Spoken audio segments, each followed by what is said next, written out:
Tuturuan ko kayo ngayon gumawa ng featured videos.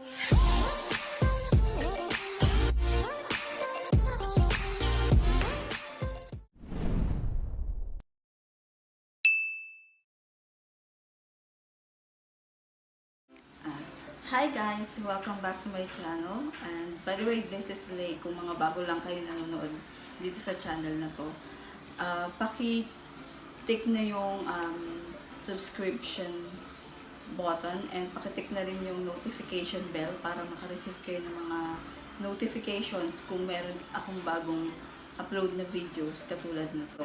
Today, tuturuan ko kayo kung paano maggawa o maglagay ng featured videos sa mga YouTube channel nyo. So, ano ba yung featured videos sa YouTube channel? Andito yon. So, makikita nyo, yan yung nakalagay. Makikita nyo yan sa ano nyo, sa pag inopen ng mga subscribers or ng mga new user, may nag-browse ng YouTube channel nyo, unang-unang makikita yan, yung featured video na yan. So, tuturuan ko kayo kung paano maglagay ng ganyan. Kasi, maganda rin yan. Kasi, merong dalawang klase siya. Merong para sa new user and meron naman sa mga bumabalik na mga user. So, magkaiba siyang video. Pagka hindi pa nakasubscribe, yung isa yung makikita nila. Pagka naman nakasubscribe na, yung isa yung makikita nila. So, dalawa siyang klase. Makikita nyo yun mamaya kung anong itsura nun.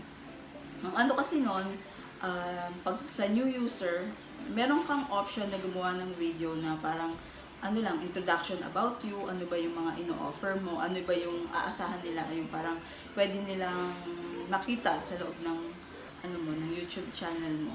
So that way, mabibigyan mo na agad sila ng hint, ano ba yung yung kung nagja-jive ba yun, na pareho ba kayo ng gusto.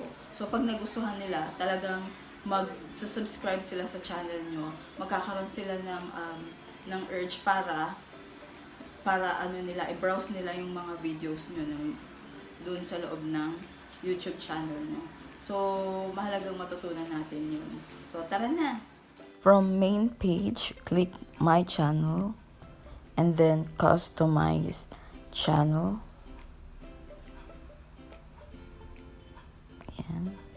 Ayan, makikita nyo yung for returning subscribers and for new visitors. So, add muna natin yung for returning subscribers. Ayan. So, may option kayong pumili ng video o ilagay yung video URL. Pero bibili ako ng video. Ayan, ito napili ko. Ito na. So, pwede kayong maglagay ng heading, pero optional lang naman yun. Kahit hindi nyo na ilagay yun. Yan. Save lang natin. And then, di pa tayo for new visitors. So, for new visitors, pwede kayong maglagay doon ng mga videos nyo or ng short description about sa channel nyo. So, ayan. Na-add na natin yung mga featured videos nyo. So, for returning subscribers and new subscribers. Ganyan lang.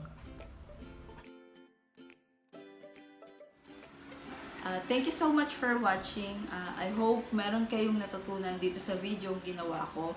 And kung meron kayong mga comment or iba pang mga videos na gusto nyong ipagawa sa akin, na gusto nyong matutunan ng mga how-to, just comment it down below para makagawa tayo ng videos na yon, na tutorial na videos na yon. And kung nagustuhan nyo to and gusto nyo pang mapanood yung mga future videos ko, please subscribe to my YouTube channel and pakitik na rin yung notification bell para maka-receive kayo ng notification kung may mga bagong videos ako na in-upload na katulad nito.